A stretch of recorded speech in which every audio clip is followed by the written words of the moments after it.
Tony Kinnett. Tony Kinnett. Tony Kinnett. Tony Kinnett. Tony Kinnett. Tony Kinnett. Tony Kinnett. Host of the Tony Kinnett Cast. Let's get down to business. You're listening to the Tony Kinnett Cast on 93 WYPC. WCYTV. Here on the Daily Signal.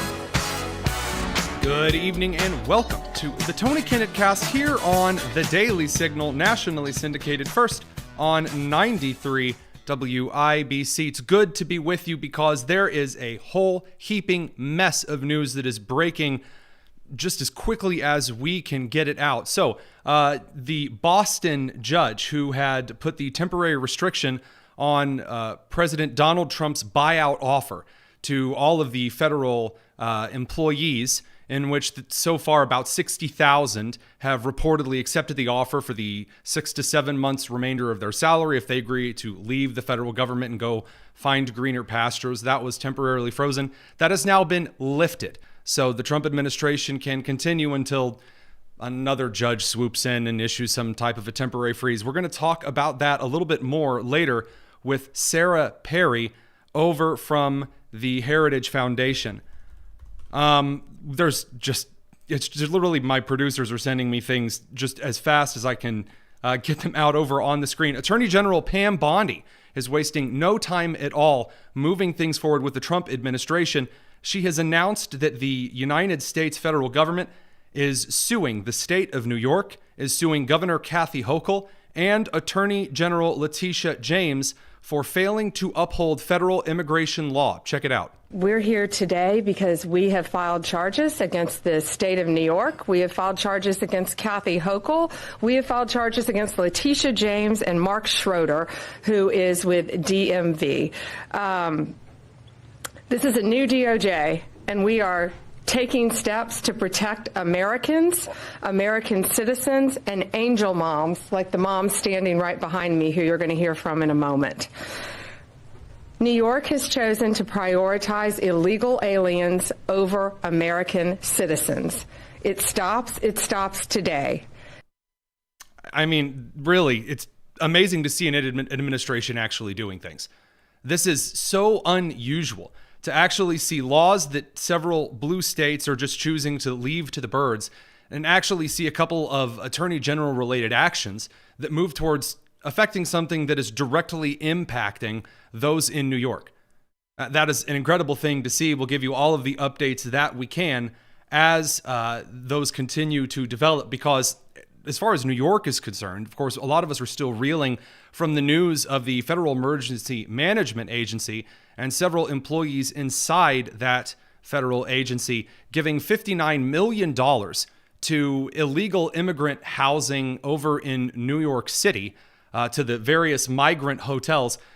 Secretary Kristi Noem of Homeland Security has announced that they have officially clawed back the entire $59 million worth of payments that the now fired FEMA employees illegally made to the New York City migrant hotels. This is what Noem posted earlier today. She said, quote, "I have clawed back the full payment that FEMA deep state activists unilaterally gave to New York City migrant hotels.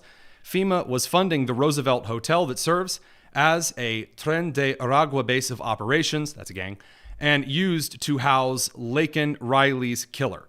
Mark my words, there will not be a single penny spent that goes against the interest and safety of the American people." It's very likely that the lawsuit filed by Attorney General Pam Bondi might have to do with the possible knowledge of New York City housing illegal migrants who were knowingly part of violent criminal gangs and just choosing to house them and just kind of ignoring them and letting them roam around freely, or at least doing very, very little to catch them. That brings us over to another secretary position. Tulsi Gabbard has been confirmed and has been sworn into office. The vote was 52 to 48. All Republicans voted in favor of Tulsi Gabbard except for Mitch McConnell from Kentucky. Again, it really just seems like Mitch McConnell's on his way out and he's just kind of throwing out as much objection as he can. There's not really any rhyme or reason for it. Another note now as we prepare for Robert F. Kennedy Jr.'s nomination to head Health and Human Services. That's getting ready to head to the Senate floor for a final vote that has cleared the committee. And it looks like he's going to sail through as well. Out of the leftist of left fields, Senator Lisa Murkowski, the purplest senator in this country, out of Alaska, has announced that she plans on voting in favor of RFK Jr. So we really are seeing Trump's team of mavericks get put up to the plate here to make a definitive difference, at least in how Americans interact with the federal government and how the federal government spends their money and creates rules and regulations. So that brings us over to Carolyn Leavitt, the very, very talented White House press secretary, making it clear what the White House believes about Republican senators who are being a bit flip-floppity on which nominees they vote in, which they don't, kind of playing their cards close to the chest. Here you go. Not only Tulsi Gabbard, but also Pete Hegseth to be the defense secretary. I think we're greatly disappointed in any Republican who chooses willfully to vote against the president's exceptionally qualified cabinet nominees and picks to lead his America First administration. Not a single Democrat swayed from voting against President Biden's nominees, and we know how many of them turned out. They turned out to be atrocious at their jobs, leaving America much worse than they were when they took the oath of office. And so I've said it repeatedly from this podium. I addressed it at the beginning of my remarks. We expect all Republicans to vote, to stay tough and strong, vote for President Trump's nominees so we can get to work and continue to work very hard to implement this president's agenda. This is extremely important for the American culture as well as the American political class in Congress and in the judicial ancillary at the moment. Right now, you have more cause to work as a team in the Republican Party than any time in the last 35, 40 years. And the reason that you have such cause to work as a team in the Republican Party is not just because the candidates that are put forward are actually doing things, but because the left has spent the last term of Joe Biden, spent all of the first Trump administration, and then both of the Obama terms. In other words, all three Obama terms in the first Trump administration, castigating every single thing Republicans did as pure fascist evil, and then turning around once they got into power with Joe Biden and put forward some of the least qualified individuals to serve in cabinet positions that have ever served in cabinet positions in history, like Pete Buttigieg, the Secretary of Transportation, who had no experience whatsoever other than being the mayor of South Bend, Indiana, leaving with a very bad approval rating. And then not even able to come home to Indiana because he's so unpopular. Now he's got to run for the Senate seat over in Michigan. And then who else do you have? You have Lloyd Austin, who used to be on the board of a massive military industrial complex organization with all kinds of allegations of corruption. No one seemed to have any issues voting in favor of his nomination and confirmation. And then the guy wasn't even in office when he was supposed to be. He was taking these absent without leave, which, by the way, your Secretary of Defense, you'd think would probably not be the most AWOL individual in the cabinet. To see Republicans suddenly turning around and saying, well, wait, now we have questions is disingenuous at best. We're going to get into how legislatures around the country are actually starting to take a lot of the teamwork as Republicans thing a lot more seriously a little bit later on in the show, because now we have to go overseas. Secretary of Defense Pete Hegseth arrived at NATO headquarters in Brussels yesterday. And since he arrived in Brussels, he has really brought a few things to task. First, that NATO needs to be a lethal force. It needs to be a direct military organization, not a UN light, not a way for United States allies to diplomatically browbeat us about social policy. He's 100% right about that. Additionally, Hegseth has confirmed that in the Russo-Ukraine war, Ukraine will not be invited to join NATO, and there will be no U.S. troops in Ukraine as a part of any negotiated settlement. And now we're getting into negotiated settlement conversation because President Trump has organized a deal that allowed a Russian prisoner, a crypto criminal, to go free and head back to Russia. Again, not the merchant of death, but a scammer, a fraudster, so that we could get back a history teacher who Russia had wrongly imprisoned.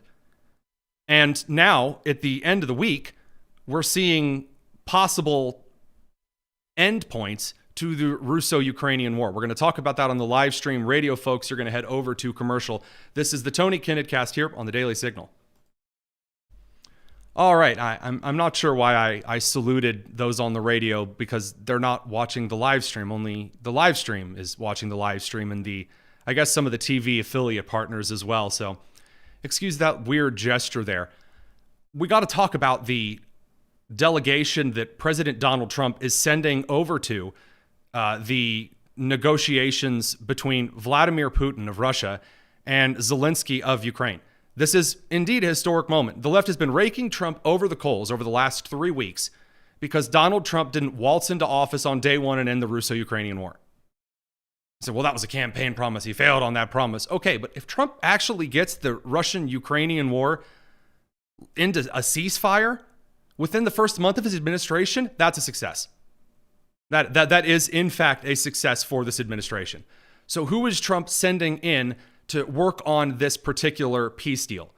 He is sending Secretary of State Marco Rubio, who is just fresh off of the landing gear from a trip down to Central and South America, where Rubio got Panama to completely abandon China's Belt and Road Initiative, which is a major diplomatic win.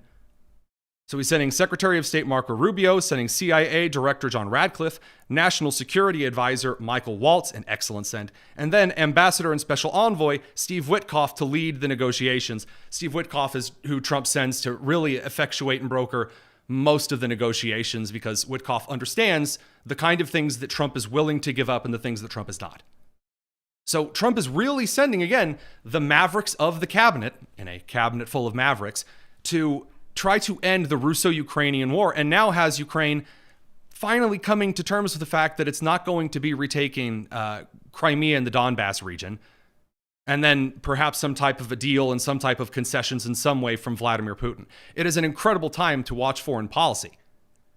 It's just unreal. We've never seen, we've really never seen anything in how an administration moves in the first month like this. And I'm sorry, I know it may not be as professional as a broadcaster to be stuck on all of the breaking news and the analysis of it. Some of this stuff is flying in so fast. I usually you have at least a couple of days to break down some of these stories before we send them out to the public. We haven't even, this is just the front page stuff, by the way, where all the stuff so far has been cabinet secretary level moves and major international developments. Of course, we could talk about Benjamin Netanyahu siding with Trump, and also Jordan and Egypt starting to cough up some of the reservations that they had, starting to lean towards Trump's move and effectuating a long-term end to the Israeli-Hamas war in the Gaza Strip. Trump is moving on all cylinders, and no matter how much the left is desperate to see Trump completely fall flat on his face, it's just not looking like that's going to happen. Well, we're going to be back in a minute or two to talk about what's going on, maybe not on the front page, but what's going on in the press secretary briefings, the White House press briefings, talking about that front page, because it's getting crazy over there too. It is very good to be with you. Stick around. This is the Tony Kinnett Cast here on the Daily Signal, nationally syndicated and first on 93 WIBC. See you in just a second.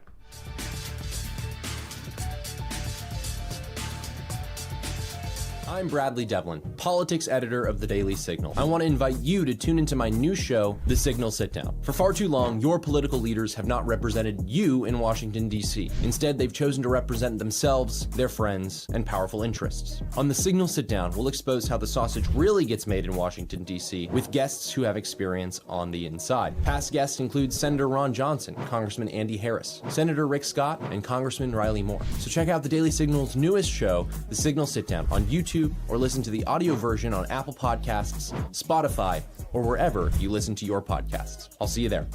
Subscribe to get the news the legacy media won't tell you and only the Daily Signal can bring to you.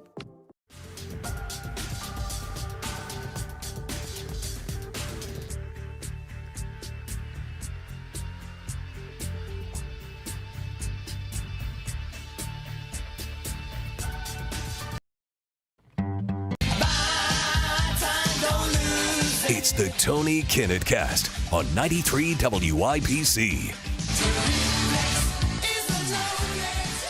Welcome back to the Tony Kinnett Cast here on the Daily Signal, nationally syndicated first on 93 WIBC.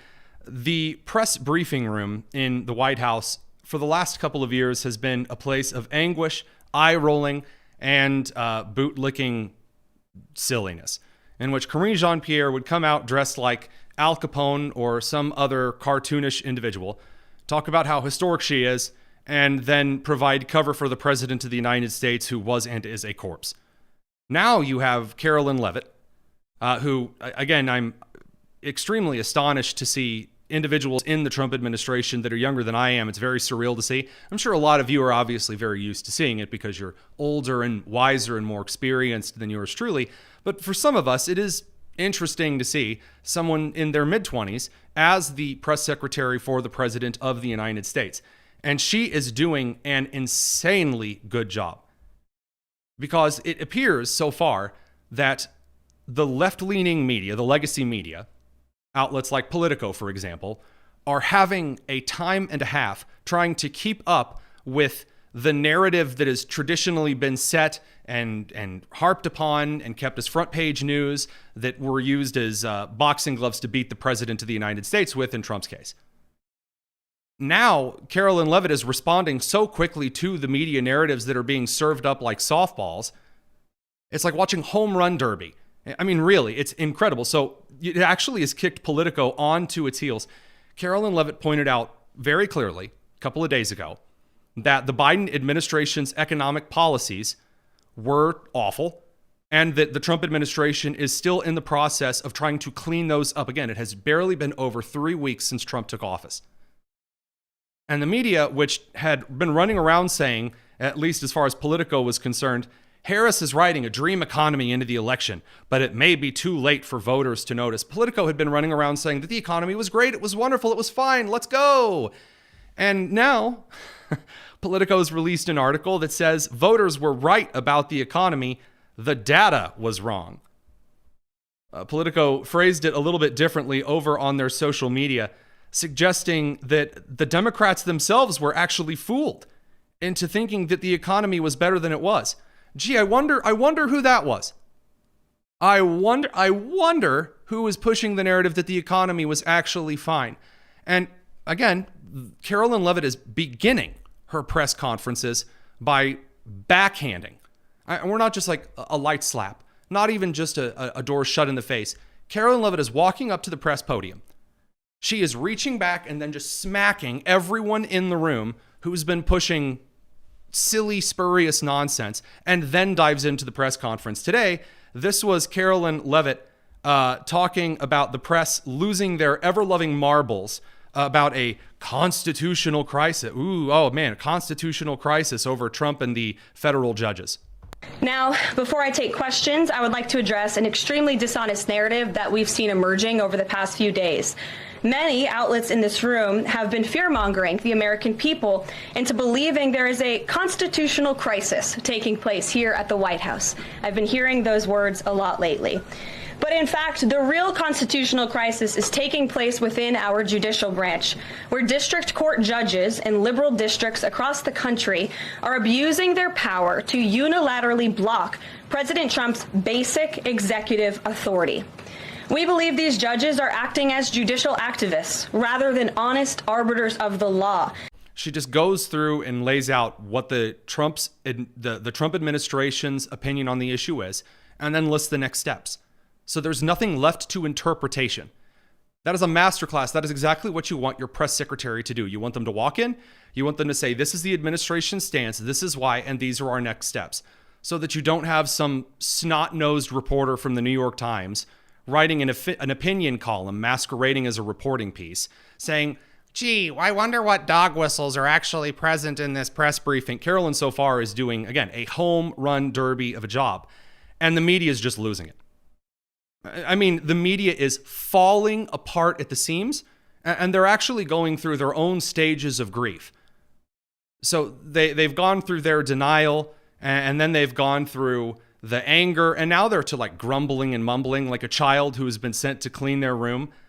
Even moderate Republicans going on air, like Governor Sununu of the New Hampshire. We actually see,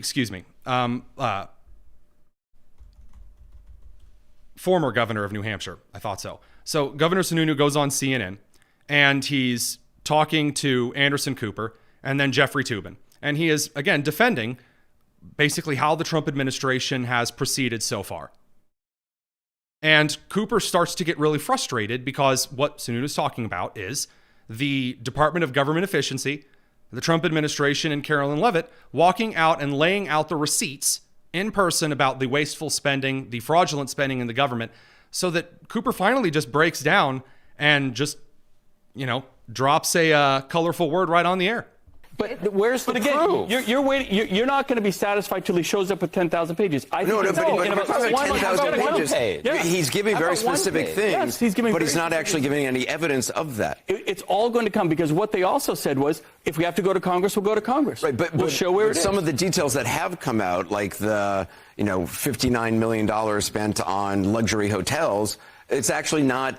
You're talking about the FEMA money that was abused for migrants. That was. Yeah. FEMA money for migrants, that's okay now? No, I'm not saying it's okay. I'm not saying it's okay. Don't put words in my mouth. So would you stop that? Would you stop that process? Don't be a dick. What I'm saying is they are losing it. They are cracking at the seams, because if the polls show Americans like this, and then you have individuals like Elon Musk and Trump constantly holding press conferences, Carolyn Leavitt holding daily press conferences, what else are you going to have to talk about that is functional and malleable from a pundit's perspective? What else is there for you to whine and complain about? Well, they found it. It's that Elon Musk is enjoying trolling those in the media about the individual who goes by the online username Big Balls, who is now a State Department official, young tech whiz who's auditing all of the spending. Elon Musk changed his online name to Hairy Balls because Elon Musk is just an online kind of guy, and those are the jokes that he makes. And Jake Tapper and his guest, they can't handle it. Just grumble, mumble all day long. Yeah, he changed his Twitter ID to like a juvenile joke earlier today. And he changed his he likes Twitter. That. Yeah. Oh. I mean, I'm not offended. It's just stupid. Well, you've got it. I mean, I'm not offended. But, I'm bringing it up during my newscast, grumble, mumble. They have no idea what to do. And then when they have an inkling, a smidgen of a story, they have a small smackerel of something. Like in this case, the Associated Press was getting ready to go into a press conference with the president. They had someone getting ready to go in, and someone stopped them and said, "Hey, we've noticed that you guys are still obstinately referring to the Gulf of America, which has been changed at the federal government level, as the Gulf of Mexico. According to the United States policy, it's no longer the government of, no longer the Gulf of Mexico, it's the Gulf of America. What's the deal?" And according to individuals who were around, the Associated Press reporter didn't actually provide any kind of an answer. And then the Trump administration official or the staffer said, well, then, you're not coming in. If you're not even going to report the news, you're just going to make up your own stuff, then we're not going to let you in.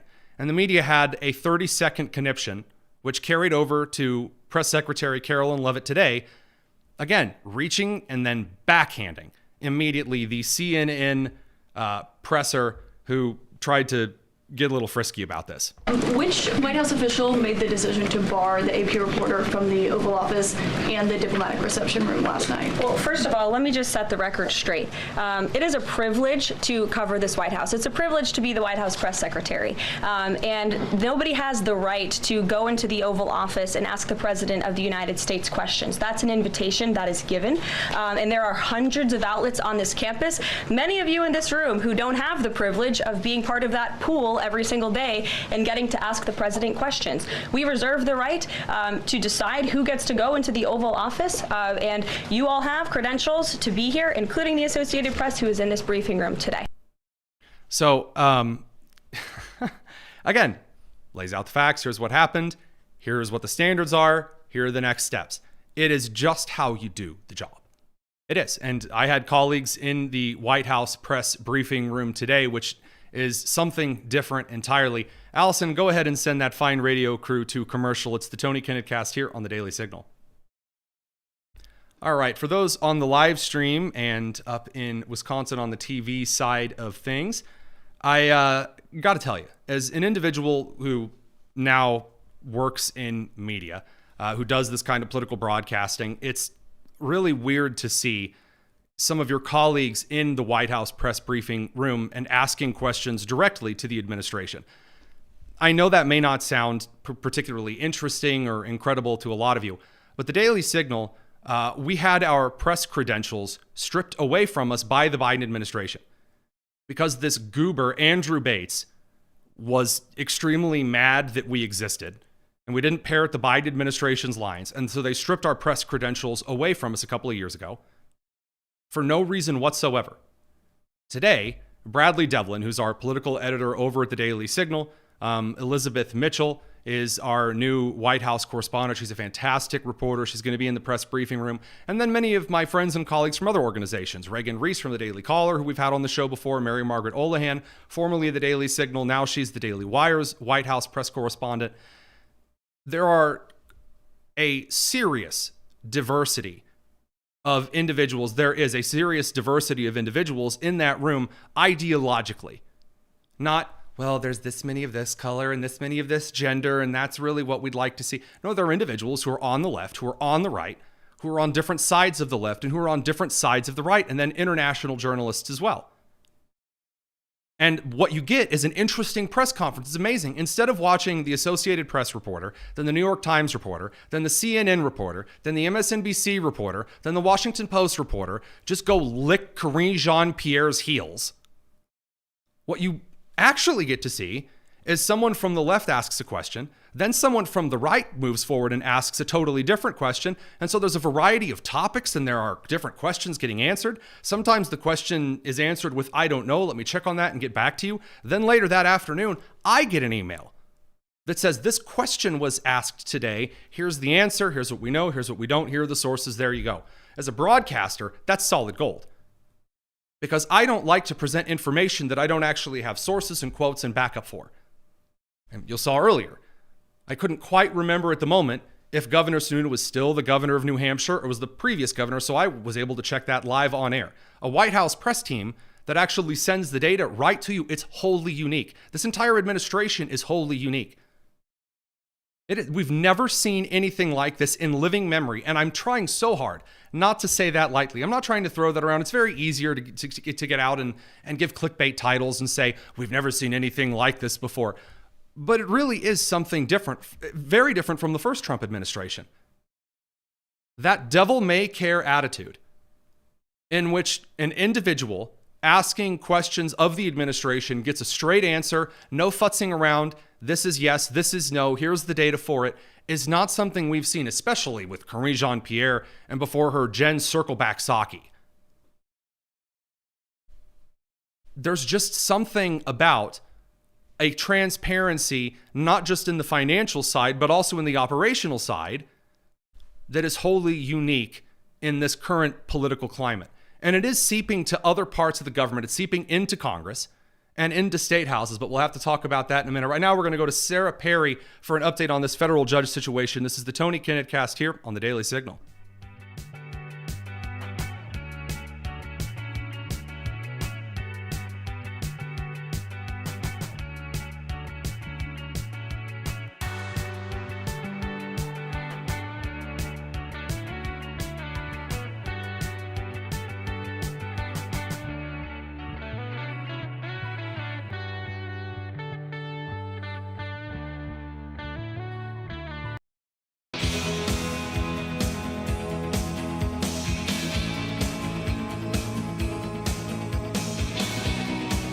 You're listening to the Tony Kinnett Cast on 93 WIBC.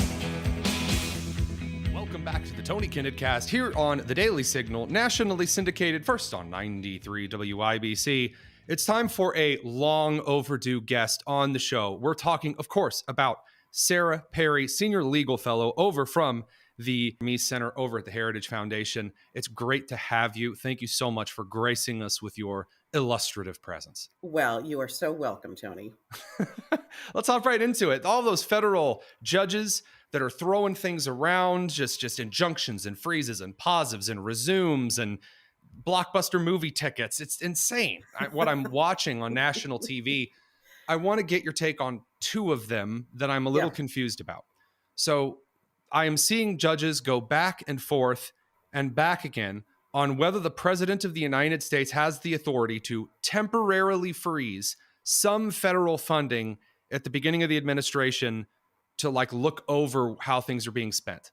How does that work? Yeah, it's very simple, actually. Appropriations legislation is different than substantive law. Now, you can make substantive law and appropriations bills, but frequently that is not the case. These funds have been allocated for a particular use by Congress. But in these lawsuits, no one has said the temporary pause on assessment of this funding violates any substantive law. So there's nothing about his actions right now that are illegal. I've got a piece coming out soon on precisely this issue because we've seen a flurry of lawsuits, at least 8 federal lawsuits to my knowledge on different permutations and the legal questionability of some of these executive orders. But I've got to tell you, aside from the fact that this is wholly within his Article 2 powers, and again, Article 2 of the Constitution outlines exactly what the chief executive's powers, authorities, and duties are. And one of them is as the nation's chief law enforcement officer. He is tasked with duly enforcing and making sure that lower executives enforce the law as it is written. If these funds were appropriated for one purpose and are being spent another way, and the president learns of it, he is well within his constitutional right to put a pause on them for examination. Now, you said that the judges are outlining something entirely different, and I tried last night to go over the 12 judges so far that have thrown their proverbial hats into the ring. Now we're up to 15, 16, and it's just going to get wilder and worse. What is their excuse so far, at least for these budget freezes?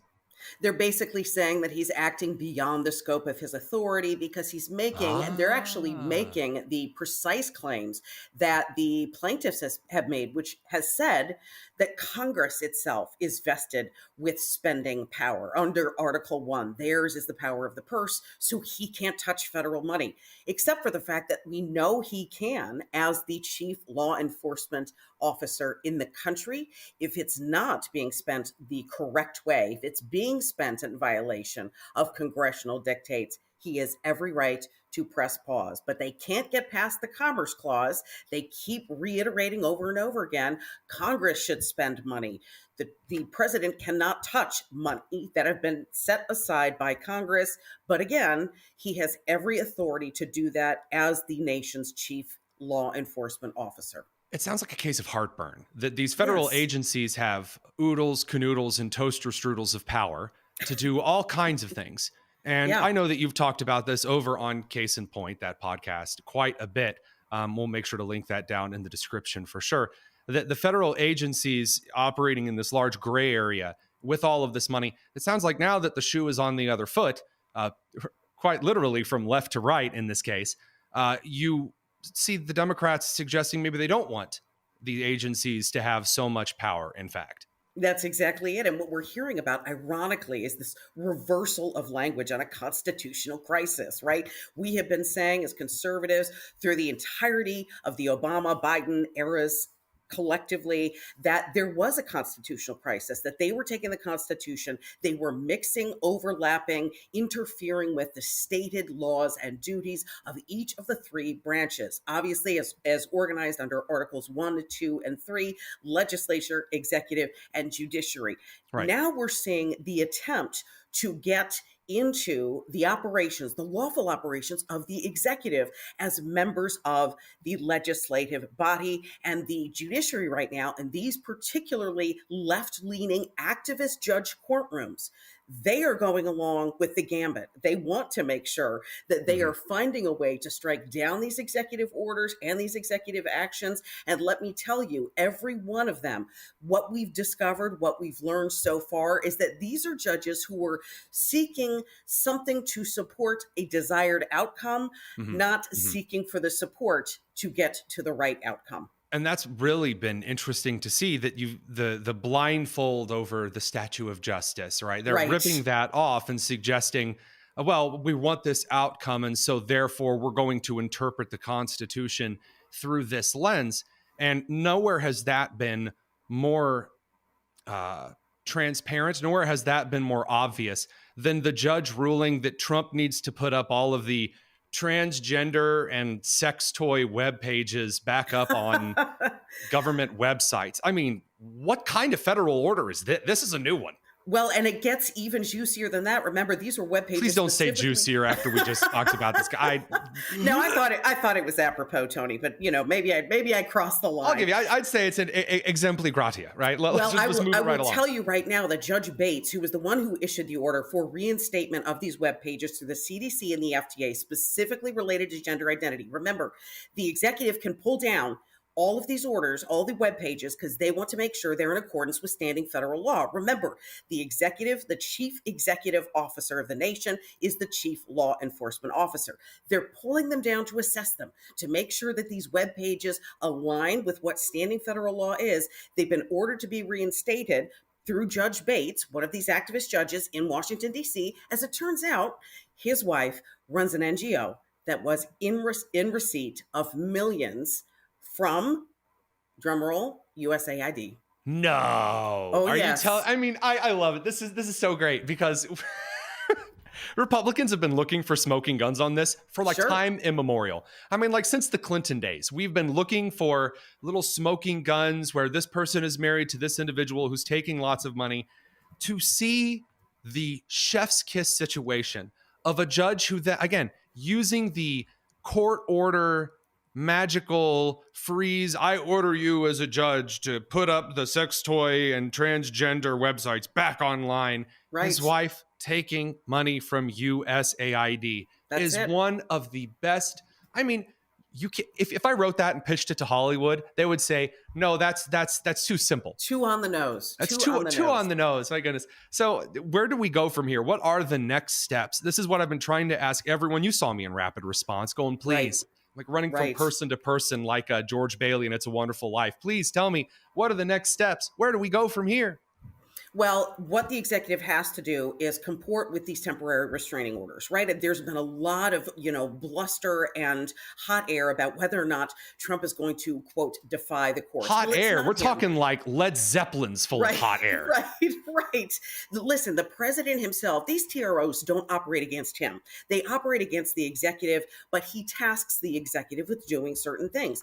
Right. Obviously, the fear is he'll tell his lower political officers, well, just ignore the courts and keep doing what you're doing. But let me tell you, for these agencies of this size to be able to respond immediately to this judicial ping pong back and forth, there are going to be some days where it's not going to be simultaneous with the issuing of these temporary restraining orders. So that's a long way of saying expect a great number of appeals. Obviously, in his press conference in the White House, when he was there with Elon Musk yesterday, he said the exact same thing, which is, of course, I'm going to obey the courts, but I'm also going to appeal. And that's precisely what happens next.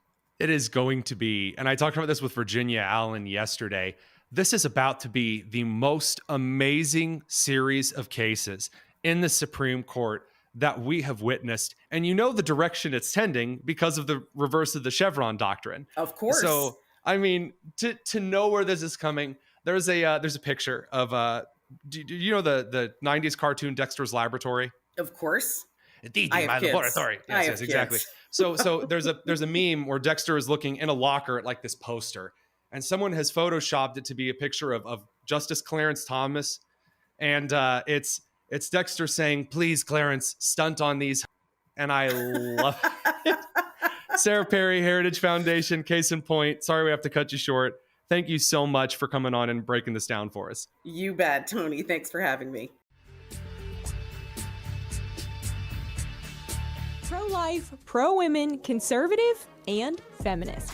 That's right, we're Problematic Women, the show that is made by and for conservative women across America. The radical left doesn't know what to do with strong, independent women who believe in traditional values and love America. So you might say we're problematic to the left's narrative of what a woman should be. Here at Problematic Women, we talk about the issues in the news that you care about, from the politics on Capitol Hill that affect you at home to marriage, health, wellness, and the media.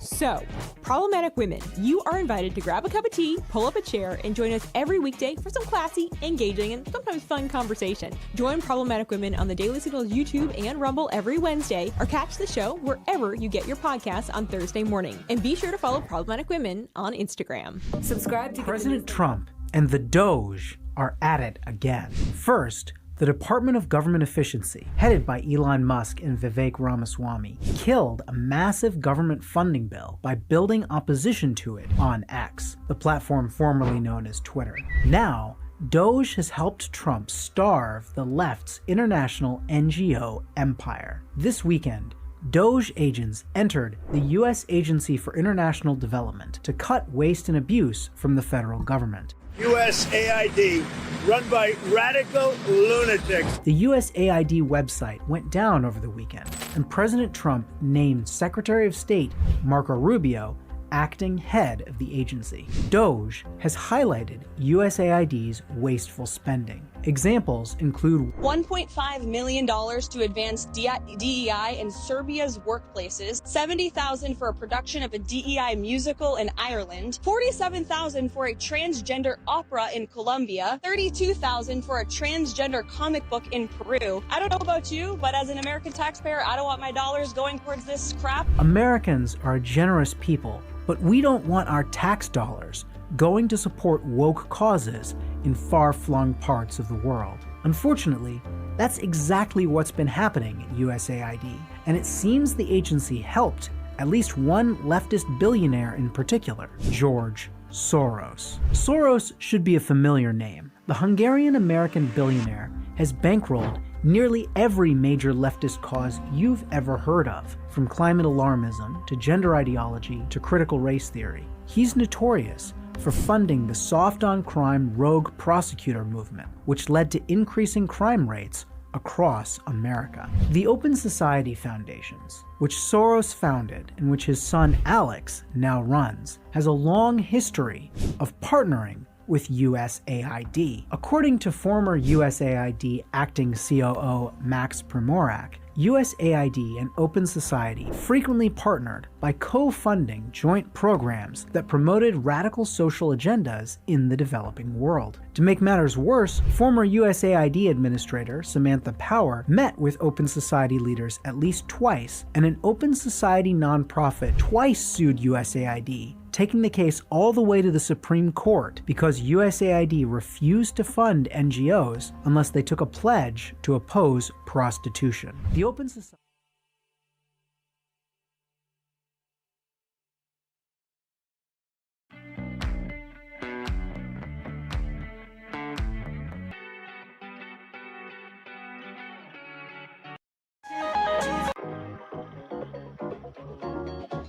It's the Tony Kinnett Cast on 93 WIPC. Welcome back to the Tony Kinnett Cast here on the Daily Signal. Something that I wasn't particularly expecting, at least not this far, this fast, has been the Trump momentum that has started to trickle down from the administration itself into Congress. And we're going to talk a little bit more tomorrow about Senator Mike Lee, about some of the congressional hearings, more in depth, in which Congress actually appears to, have waken up out of some long distance slumber to actually act for the American people. But it's even gone beyond that to the state legislatures. So in my home state of Indiana, we had a bill that was put forward that has been put forward time and time and time and time again over the last couple of years.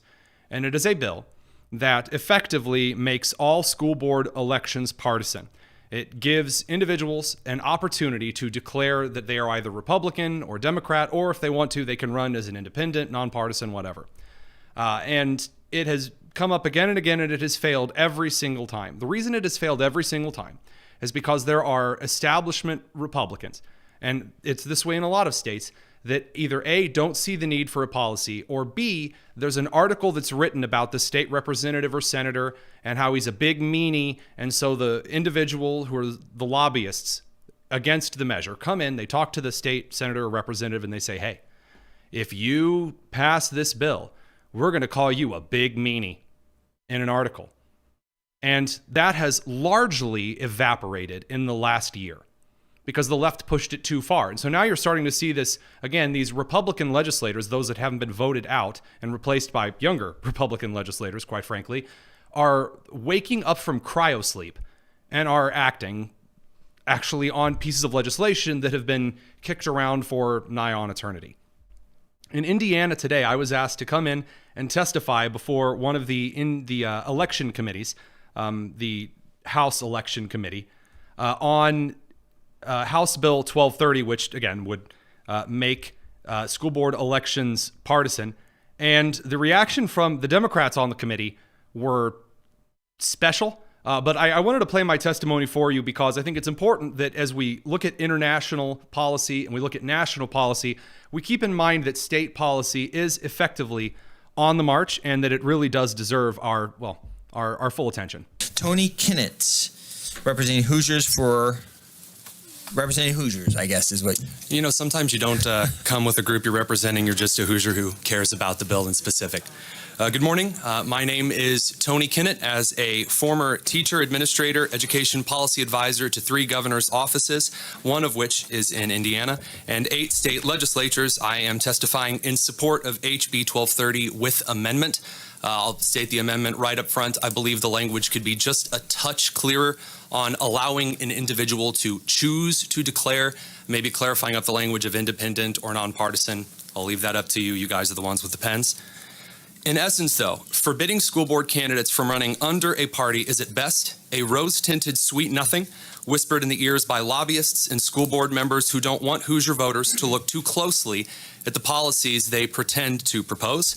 And at worst, it's a gross disservice to those same voters, a means of continuing to allow teachers' unions to hold an unproportional sway on Indiana's public school board elections and an infringement of the freedom of association guaranteed by the First Amendment.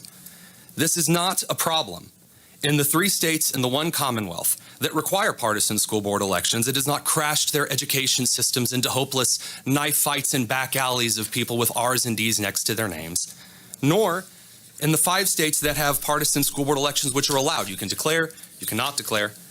The policy decisions that are enacted by school board members are inherently political, just like every elected office. No matter how much you try to tell yourselves anything different, they are financial, legal, cultural, communicative, and the ultimate local authority for the interpretation of those issues. By the way, I did want to mention that in the time before the testimony, I did enjoy listening to the Madam Representative clutching pearls about the amount of partisanship in school board races and elections in our society in general. The Madam Representative stating that she ran as a Democrat, not as a nonpartisan. Perhaps if members of this committee believe that they could be elected as a nonpartisan representative and not rely on straight ticket voting that is a part of our Indiana voting system, they're welcome to run as nonpartisan individuals like they expect our school board members to do so. And I'm sure at the end of the day that if you do vote in favor of allowing school board elections to be partisan, you might be called mean, you might be called unfair by the Indianapolis Star or the Capital Chronicle and the Swiss billionaire that funds it. But about 15 people read that in general, and I'm pretty sure that's not exactly going to affect the next election. So after giving that quick testimony, I was hit by a couple of questions. One was actually a clarifying question from a Republican on the committee. And then the entire Republican group on the committee voted in favor of the bill, pushing it to the House for a full vote. Rather surprised about. The Democrats, they were not having it. And that brings us to a Representative Pryor who struggled just a little bit. Representative Pryor. Thank you, Mr. Chairman. So are you from Indianapolis or where are you from? Oh, I grew up in Middletown. Okay. She's asking that because if I were to say that I was with an international or a national organization like the Daily Signal, the Heritage Foundation, I was to say DC, then she could say, what are you doing here talking about our bills? This is a classic case. But I said I grew up in rural Indiana, so she had nowhere to go with it. You mentioned I think the teachers unions, if I heard you correctly. Did I hear Yes, you ma'am. correctly? How much money? Because I haven't seen them be overly active in school board elections. Are they overly active in school board elections where you're from? Actually, according to an article that I wrote for the Daily Signal in 2023 and again in 2024, the Indiana State Teachers Association and associated PACs donate heavily to Indiana teachers unions, and in fact, school board unions like those associated with Hamilton Southeastern regularly donate to not all school board candidates, but specific candidates that seem to hold a lot of issues that are rather closely aligned to the Democrat Party. It's In March 4th of 2024, the article that I wrote for the Daily Signal states that since 2018, the Indiana State Teachers Association has contributed over $230,000 to Republican primaries as well as various candidates, including school board candidates. So she really didn't particularly care for this and decided then to suggest that, well, I'm actually against all Democrats. Her colleague as well next to her got very, very mad and grumpy because then I suggested inner city schools were not doing too hot, running a little bit short on the radio clock to dig into all of that. But it's important that you get out, that you testify, that you dig into state legislative stuff right now because the momentum is there. For the radio crowd, we're going to see you guys tomorrow. I will stick on just for a little bit of bonus tonus over on the live streams at YouTube at Daily Signal. People on the radio, take care. This is the Tony Kinnett Cast here on the Daily Signal. All right, those over on the live stream. The committee did very quickly go, I don't want to say south, but sideways after Pryor started muttering to herself, got very uncomfortable. Her colleague asked me a question and did not like at all how I decided to frame inner city schools. And this really characterizes how those on the left, from the state legislatures all the way up to the national level, have no idea at all how to communicate things right now. They are still clutching pearls. They're still whining over every word that is uttered, and nobody cares. Mr. Harrington? Yes, thank you. I'm from Muncie. Our school board is not elected. It's appointed. So by Ball State. I remember that controversy. What a nightmare. It was. So do you believe that appointed candidates should also declare their party? No, because those are appointed by the state, not by the voters themselves. I think that Muncie is an absolute mess, but that's the way our inner city school systems have become run in the state of Indiana. It was a bad move at the time. I disagreed with it. However, the inner city school systems in this state are a nightmare coming from Indianapolis Public Schools, which is abysmal. Well, I'm sorry, Mr. Chairman. Representative Pryor, you have a question? Well, a statement. I think that the derogatory statements is offensive. Making a declarative statement about the inner city schools being a mess is very offensive. And I think anyone that testified should come to this place wanting their views to be heard, but not to offend anyone or any group. Note taken, Thank you, Representative Mr. Pryor. I love the chairman, just like, all right, note taken. Moving on. I do love the immediate pearl clutching. He said inner city schools are abysmal. Yeah. There's a lot of violence. There's a lot of insane stuff that goes on rather consistently, at least as far as the inner city school situations in our state are concerned, how they're run. They're not serving our students. That's why they're a mess. And if you're more upset by my calling a spade and saying, you know what, these inner city schools are a mess and they don't serve our students, then, just going to throw it out there, just a wild guess, your priorities are in the wrong place. So moving on, I did want to share just very, very quickly here. Unfortunately, we don't have a lot of time for a ton of bonus tonus this evening. There was a bit of a meltdown. Telling you guys there was a meltdown from the left. The left has consistently set themselves on fire every day on the dot since Trump took office. I have never seen anything they are you've seen days without an accident. At this point, they're counting in just the other direction entirely. It is just something to behold. So here's Representative Summerlee, Democrat from Pennsylvania, who is upset about, again, the administration saying there's white supremacists everywhere and oh man, it's just crazy. We got to have reparations right away. Our government, no matter who is in power, has an obligation to right these wrongs, to provide reparations for descendants of enslaved Africans, to eliminate the racial wealth gap, to uplift the Black community. White supremacy is rampant in this country. Just look at the current administration and our own legislative body. They have contributed to the social and economic harms, to racial terror Black folks have experienced in this country. Now, more than ever, we must acknowledge and repair those harms. Just, again, strange things, not necessarily helpful to her, perhaps. That wasn't the only insane, crazy, wild thing. Ayanna Pressley, the Democrat from Massachusetts, decided to state that they're willing to work with anybody at all, who is in for censoring Americans. Look, let me tell you something. I'll take a bit of umbrage here. I'll speak on behalf of my colleagues. I think I can say we are all willing to work with anyone who's serious about doing the work of censoring the American people and advancing progress. That's right. But they are not serious.